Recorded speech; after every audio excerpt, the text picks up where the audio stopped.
So, magandang umaga sa inyo, mga minamahal. Yes, again, it's me, Alicia Nya. Nagbabalik muli para sa ating panibagong video. So, urong natin to, mga minamahal. Parang ang taba natin tingnan.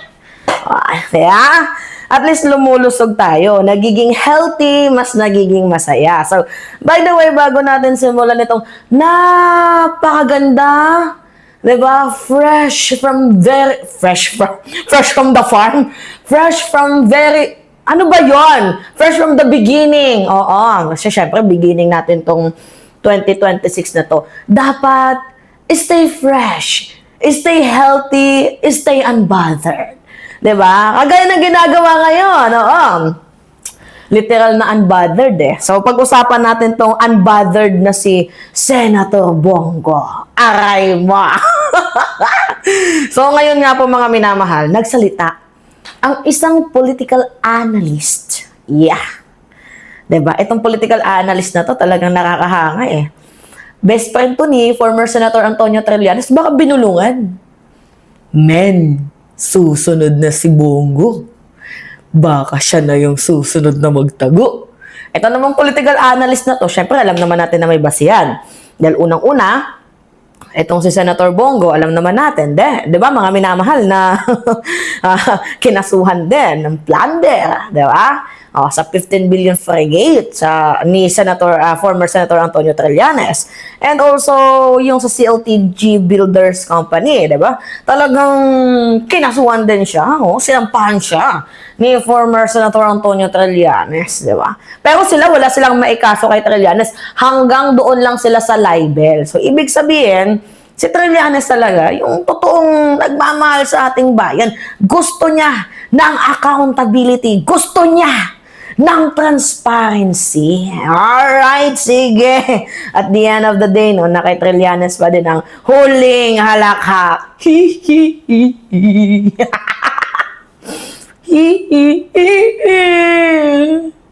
Kaharap ko sa jeep ang isang wali. Diba? May na tayo kumanta. Alright, sige, eto.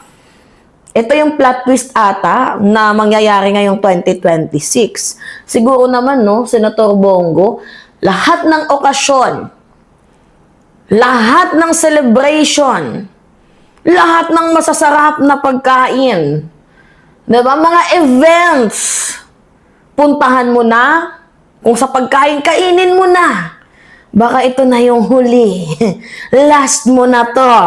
Kaya sulitin mo na. Da? Baka mamaya matulad ka kay Senator Bato de la Rosa na 2 buwan nang hindi nagpapakita. Alright, sige. Ano kaya mangyayari kay Mr. Malasakit, no? From Mr. Malasakit to, nasaan na yung nagmamalasakit, diba? Alright, sige. Panoodin natin to, mga minamahal. Okay, alright. Nasaan na? Eto. Hindi naman kinakailangan ng bola kristal para makita yung ilang mga indicative na mangyayari sa 2026. Dahil napakahalaga nitong 2026, this will be a very defining year. More than 2027. Now, lahat ng mga posibleng mangyayari sa 2028 will be shaped ngayong 2026.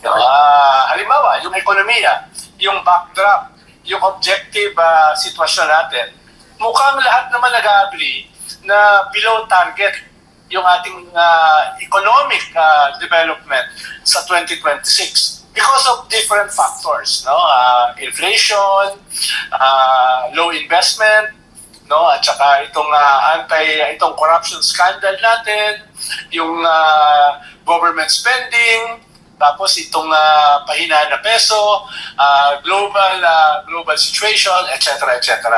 So, ang problema, kung babagsak yung ating ekonomiya below 4%, medyo malaking problema yan para sa ating gobyerno. Tama.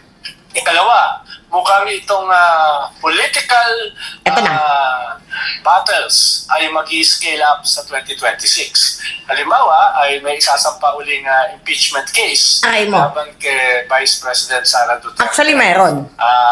Tapos, meron ding mga kaso na naka-file sa ombudsman. plunder cases, etc. Hindi lang kay Vice President Sara, kung hindi pati sa kanyang mga kaalyado katulad ni Bongo at saka sa kanyang kapatid na si Pulong Duterte. Dagdag pa dyan ay hinahanting na ng ICC si Senator Bato at posible na mag-issue rin ng international warrant ang ICC kay Bongo. So, may ganung klase posible na mag-issue ng international warrant of arrest kay Senator Bongo. Ulitin natin, mga minamahal. Ulitin natin. Casting offensive laban sa mga Duterte itong taong ito. No? Ikatlo ay itong anti-corruption scandal ay parang nabitin yung mga tao nitong nakaraang Disyembre. Dahil sabi ay marami nang sasampahan ng kaso at marami nang ipapakulong before Christmas. Kung hindi yan mangyayari dito sa first quarter, sa ombudsman, plunder cases, etc. Hindi lang kay Vice President Sara, kung hindi pati sa kanyang mga kaalyado katulad ni Bongo at saka sa kanyang kapatid na si Pulong Duterte. Dagdag pa dyan ay hinahanting na ng ICC si Senator Bato at posible na mag-issue rin ng international warrant ang ICC kay Bongo. Aray. So, Aray, mga minamahal. Aray, mukhang mayroon na naman natang susunod na magiging karton. Senador Karton. Senador Karton. Diba? Kung dati tatay mo karton, ngayon, Senador Karton. Si Mr. Malasakit, magiging karton. Diba? Paras din dito kay Senator Ronald Bato de la Rosa.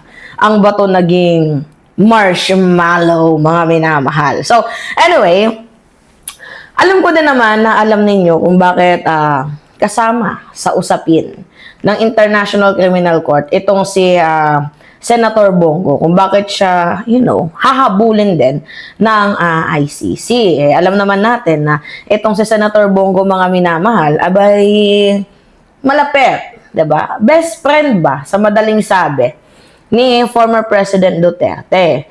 So, syempre, dahil kanang kamay, mga minamahal, itong si Senator Bongo, alam natin na he was he was part of the inner circle, literal, mga minamahal. Dito nga po, kay former President Rodrigo Duterte. And that's not a joke, mga minamahal, kasi kapag may meeting, si Senator Bongo laging nandyan, 'di ba? Kapag may mga planning, laging nandoon itong si Senator Bongo. Kapag may mga instruction, kadalasan malimit, mga minamahal, siya yung tumatakbo. And also, bukod, mga minamahal, sa part siya ng inner circle, din siya meron din siyang influence and also access. So, hindi pwedeng i-claim na Senator Bongo na wala siyang alam, personal sa mga ginagawa ni Digong. Pero, as you can see, personal aid siya. Parang naging nga siya, tawag dito, naging First Lady.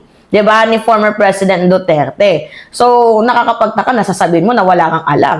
Personal aid ka nga ni former President Duterte. Dito nga po sa kanyang makasaysayang historically war on drugs. And also, mga minamahal, public record and statements. Kasi si Bongo nakakita ng mga announcement.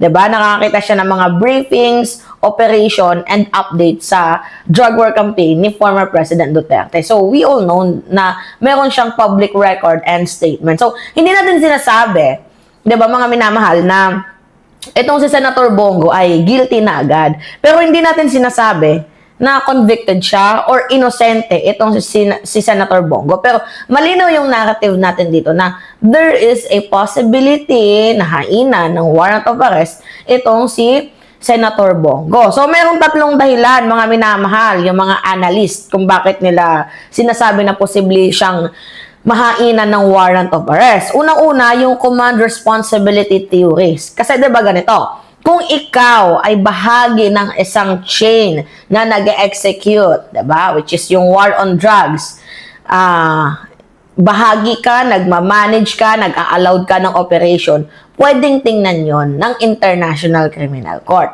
And also is yung policy participation. Diba? Kasi kung meron kang naging papel sa pagpaplano, meron kang naging papel sa pag-i-implement, or nagsusupervise ka, kahit hindi ikaw yung bumarel, liable ka pa din sa international law. Kagaya kay Digong, diba? Hindi naman siya yung bumarel.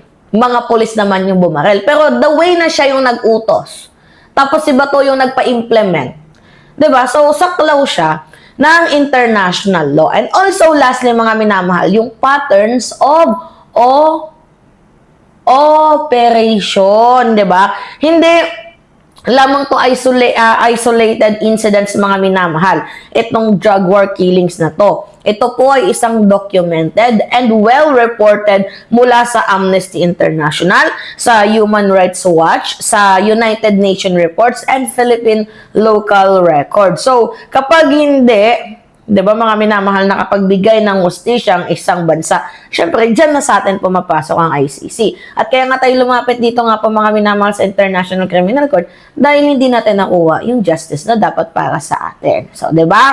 Ngayon, ingat-ingat! John, Senator Bongo! Baka mamaya may lumabas na report na mayroon ka na ding warrant of arrest, sabay, hindi pa nga kumpirmado, baka tumulad ka.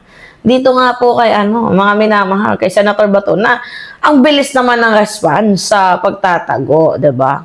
Eh di mas lalo tuloy kayong pagdududahan. Hindi pa nga kayo guilty, pero pinapakita niyong guilty na kayo sa sambayan ng Pilipino. Baka ikaw na yung susunod. 'Di ba? Ang ganda ng raffle ng mga minamahal. Una si Digong, pinakaamo nila. Sumunod si Bato. Tapos ngayon susunod si Go.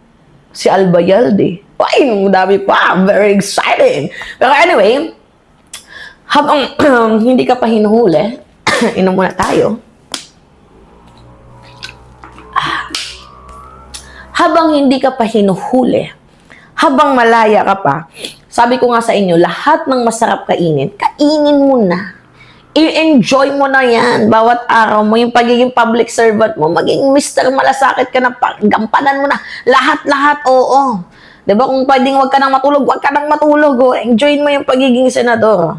Kasi hindi natin alam, pretty soon, baka ikaw na yung yung susunod, diba, mga minamahal. Pero anyway, ito yung pinakamalinaw na papel ni Senator Bongo. Siya lang naman po ay isang special assistant ni Duterte. And direct siya sa lahat ng agency. Bukod pa doon, mga minamahal, lahat ng mga critical meetings nasa sa kanya.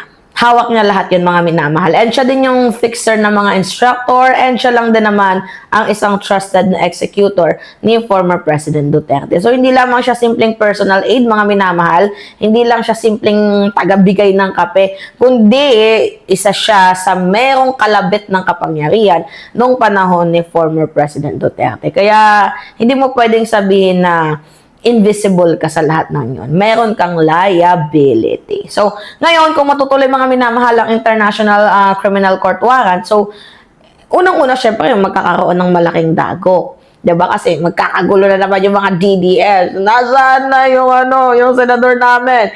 Free Bongo now. Diba?